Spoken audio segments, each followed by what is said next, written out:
Number 1. Searching. In the area that I grew up in, there was a story about an old abandoned psychiatric hospital that supposedly housed some of the craziest people around. There were various stories about the place, most which were probably not true. But the most consistent one was that the place was closed down for malpractices. It was supposedly closed down in the 1960s. The hospital was built way out of town, in a rural setting. I always thought this was because they wanted to keep dangerous people away, but I have since learned that mentally ill people are not mostly dangerous. I mean, some definitely are, but I don't believe most are. I guess that maybe the country setting was to make it more tranquil for the patients. Well, my friend Eric and I had often talked about wanting to go out and try to find the old hospital. We supposed that it might be haunted, and that would make it a lot more fun to try and explore. However, it was something that we talked about more than we actually went about doing. But finally, when we were both 16 years old, we decided to go out and actually try and find the place. Other teenagers had told us before that they had gone out there and had smoking and drinking parties.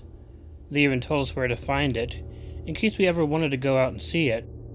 The forests around that area that we lived in were pretty dense, but that didn't stop Eric and I from trying to make it through them. We eventually came across a barbed wire fence with no trespassing signs on it.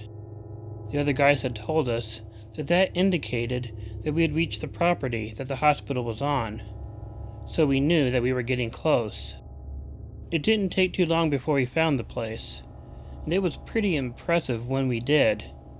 The building was huge and definitely showed its age, but what surprised me the most was that all the windows seemed intact. I always pictured abandoned buildings with them all broken.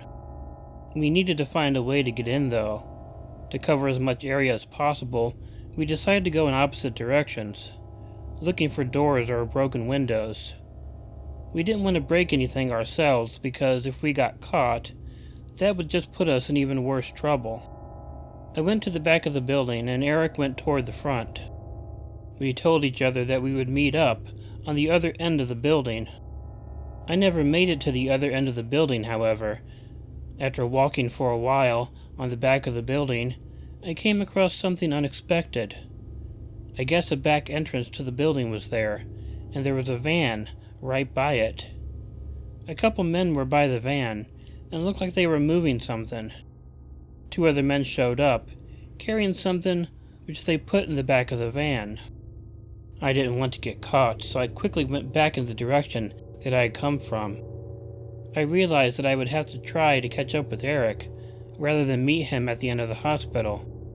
So I made it around to the starting point, and then started walking along the front of the building. There was no sign of Eric as I walked along the front of the building. My guess was that he already had made it to the other end, so I just kept walking until I got over there. Imagine my surprise when Eric wasn't there either. I crept around to the back side of the building and peered around. It looked like the men there had finished loading their van and were about to be on their way. Fortunately for me, they drove off in the opposite direction. I had really been scared of getting caught. I felt safe, but I had to wonder where Eric was. This was the spot that we were supposed to have met up in, but he was nowhere to be seen. I looked around for him, thinking that he was looking for me, but I couldn't find him. I wondered if he had gotten into the hospital, but I couldn't figure out how he might have. The men who I came across locked up the entrance that they had been using. Plus, I couldn't find any other way to get into the building. After looking for him for a while, I figured I should probably wait in one space. If he was also searching for me, then maybe constantly moving would have kept him from finding me. However, I waited a long time and he never showed up. I didn't know what to do. I didn't want to leave the area without my best friend. Also, I thought he might have been in danger. But hours went by, and he never showed up. Finally, I decided the best thing to do was to go home and maybe get the police involved. The police looked in the area, but were unable to find Eric either. I was worried that I would never see my best friend again. About 2 days after this happened, though, Eric did make it home. But whenever he was asked about what had happened, he claimed he simply got lost in the woods. But I never believed that. Other than exploring the woods, he never talked about anything else. He never explained why he had left the hospital area to go back to the woods. He denied ever seeing the men that I had seen with the van. But when I brought it up, there was a look in his eyes that told me that he knew more than he was telling me. He had seen them, and possibly interacted with them. I could tell by how scared he was when we talked about it. But he never told me anything other than, I got lost in the woods.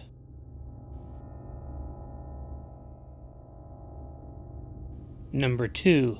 Followed. I had a really creepy experience once when I was out taking a hike.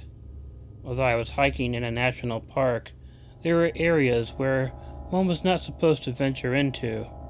However, I always assumed that people would go out there anyway. Only hiking in areas that you are allowed to hike in is not very fun, really. Although you could face a fine if you were caught by a ranger or someone in one of those areas, I figured a little bit of money was worth the risk in order to have a fun adventure. I won't name the park that I went through, but just know that it was a pretty large park, and it's not in the United States, if you were thinking that. But my plan was a 5-day hike through the woods. I did have a map of the area, so I was pretty confident that I wouldn't get lost. So on the first day, I hiked pretty deeply along the official trail. But when I found a good opportunity to get off trail, also by remembering the spot that I had gone off of, I went off into the forbidden area, so to speak. The first day was pretty uneventful. I mean, the hiking was good, but I didn't run into anything strange befitting a scary story. It was just a normal and enjoyable hiking day. It was the second day that things began getting a little weird. I kept hearing noises that made me think that someone or something was also walking in the general area that I was in. It began making me nervous, thinking that someone may have caught me going off trail. But what was also worrisome is thinking that it might have been a dangerous wild animal of some sort. The possibility of running into a bear was pretty frightening, and at least the park ranger wouldn't try to kill me or anything. The noises continued throughout the day. I heard breaking twigs mostly. Whenever I heard one, I would quickly turn to look in the direction that they were coming from. But at least on that second day, I didn't come across anything that I could see.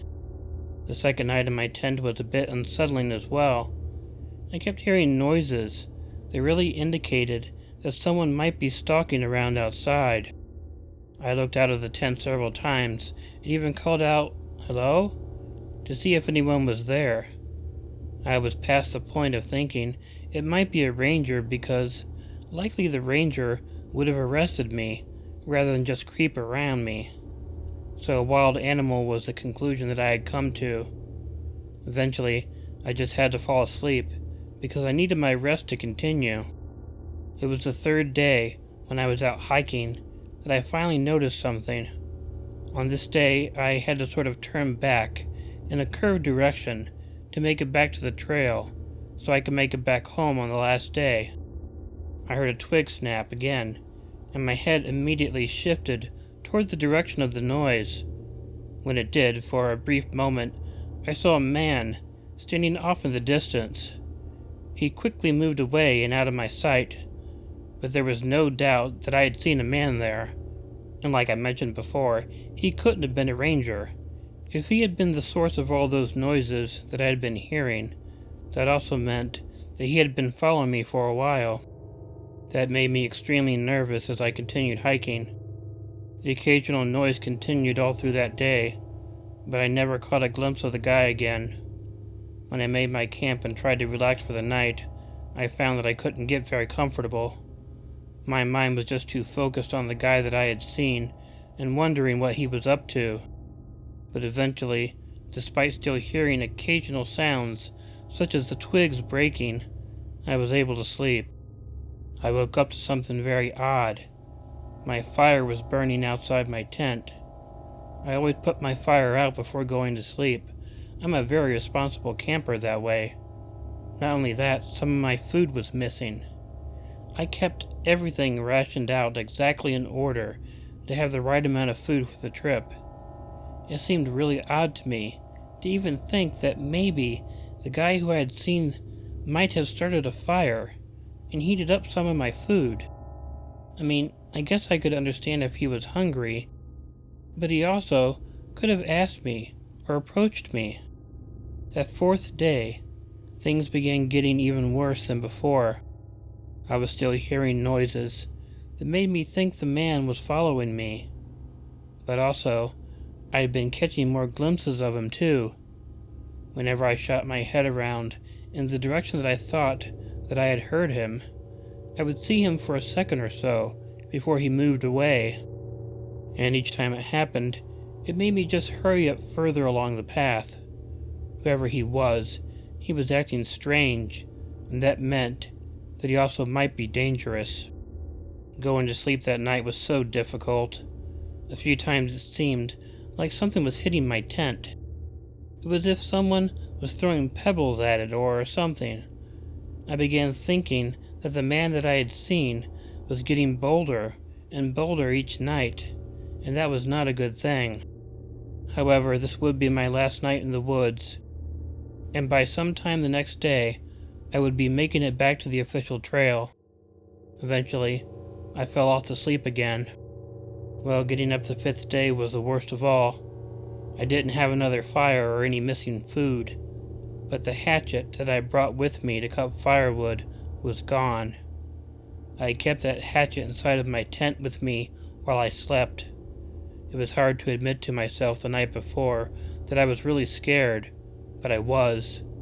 So I had the hatchet with me for protection. It was gone, though, which meant if the man I was seeing took it, he had gotten into my tent somehow without waking me up. The last day was a little different than before. I didn't really hear many noises and began to feel a little bit of relief. It seemed like maybe the whole thing was finally over. I was missing a hatchet and some food, but felt like there was no real harm done, other than just being a little scared. However, at one point, I finally heard a different noise. It was a loud chopping sound, and when I turned to see where it had come from, I got my best and longest glimpse of the man who had been following me the whole time. He had what I assumed was my hatchet, and he had thrust it into a tree. Then he simply pulled it out while I was watching. He stood there with the hatchet and simply looked at me. This time, he made no attempt to move away, and no attempt to hide from me. I didn't know what to do except go along my way and hurry while doing so. I kept looking back over my shoulder to see if he was following me, but I only saw him standing in the same spot until I was too far away to see him. He may not have been following me, but that didn't keep me from walking as fast as I could. I wanted to get back to the official trail as quickly as I could. Maybe an hour after seeing him, I made it back to the trail. I then began following it in order to get out of the woods. I did catch about 2 more glimpses of him watching me from afar, but he made no attempt to come after me. I got out of the woods without any further problem, but the worst part of the whole story is that I couldn't even report the guy for what he was doing. If I did, I would have had to admit that I'd gone off trail. Besides, I wasn't sure that anyone would believe me if I did tell them. Also, other than stealing the hatchet and the food and also being off trail, he hadn't done anything wrong. But he was deliberately antagonizing me, and I guess his message was very clear: to not go off the trail into his neck of the woods.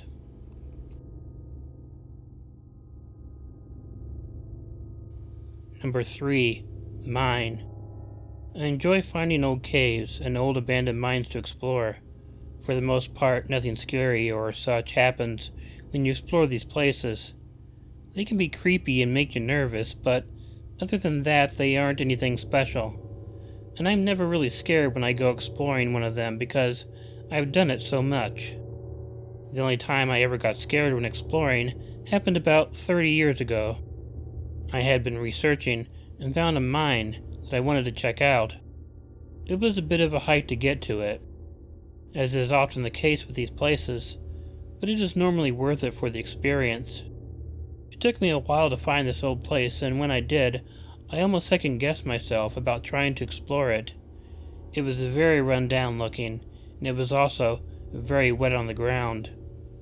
I often try to avoid some of the places that are really wet like that, but I decided that I had come out all that way through the woods to find the place, so I might as well just check it out a little bit. I went into the mine. I don't recall offhand how deep it went, although I did know at the time, so I wasn't going in blind at all. If it got a lot wetter as I went into it, I could always turn around and be confident that I'd given it my best try. It seemed to be fine as I went deeper and deeper, and the water didn't really rise up in any significant way, so I was enjoying myself. But then I began hearing this strange noise. I can't really explain it exactly, but it was sort of like a clicking sound. Imagine someone taking a pen and flicking it against a blackboard over and over again. Then combine that with the fact that I was in a mine, and it was going to echo over and over again. That was what I was hearing, and it got louder the deeper I went in there. I was really curious about what the noise was, and was already more excited about the experience than before. The noise was very consistent, and it wasn't like a dripping noise. It was a constant, echoing, clicking sound. I was following the sound when it suddenly stopped. I stopped too, but only because I was wondering why it had ceased. Then I heard a different sound. It was a growling sound, which also echoed off of the walls.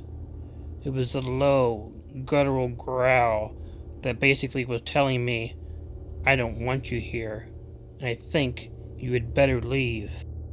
I wanted to turn and just run out of the mine, but part of me thought that if this was a dangerous animal, it might then chase after me because I was acting like prey.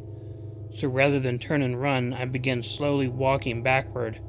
I did that for a little while hearing the growling continue on and off. Hell, even when the growling ceased, I didn't turn and run. I was too afraid to do that. I did eventually turn around, but I just kept walking very slowly until finally I made it out of the mine. Now, I didn't feel really safe right away though, but I did hurry away once I'd gotten out. I don't know what I experienced there. I don't know enough about animal growls to pick out what animal I might have offended. Plus the clicking sound was something that I couldn't explain at all. I wish that I had a tape recorder on me at the time so I could have recorded that, but I didn't see the point of taking a recorder into a mine at the time. Whatever it was, I took its warning seriously, and that was probably my best choice.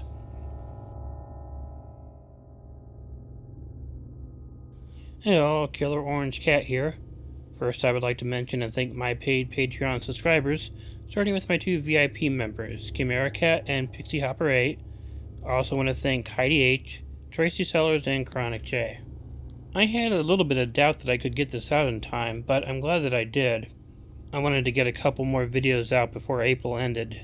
Today's video will count as the Country Wednesday video, so you're just getting it a day earlier.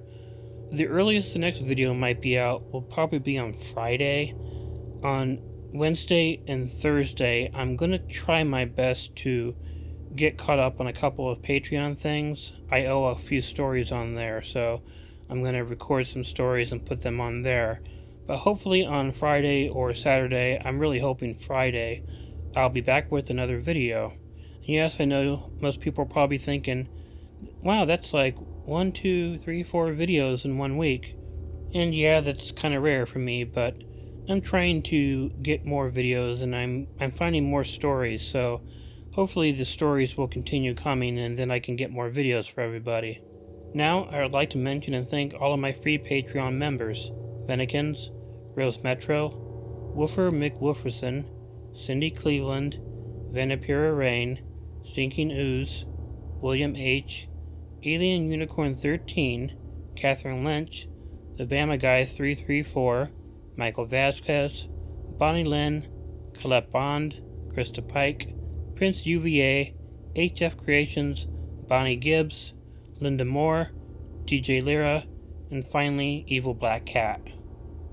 But most importantly, don't forget to make sure to check in your closet and check under your bed because you never know where a Killer Orange Cat might be hiding. Good night.